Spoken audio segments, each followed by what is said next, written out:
বাঙালির ঘরে শিবরাত্রি পালনের জন্য শিবরাত্রির প্রত্যেকটা বাঙালি মেয়েরা এই ব্রত পালন করে।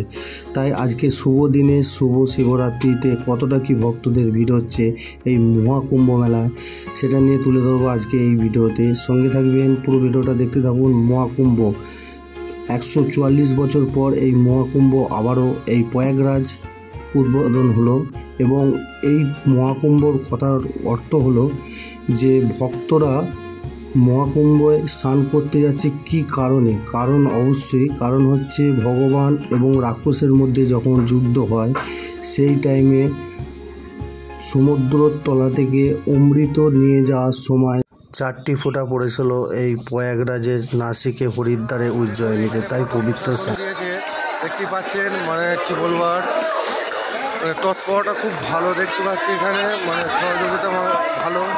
আর এখানে নজরবন্দি হচ্ছে, পুলিশ দেখতে পাচ্ছেন, প্রশাসনের দিক থেকে একদম ফার্স্ট ক্লাস ব্যবস্থা করে দিয়েছে।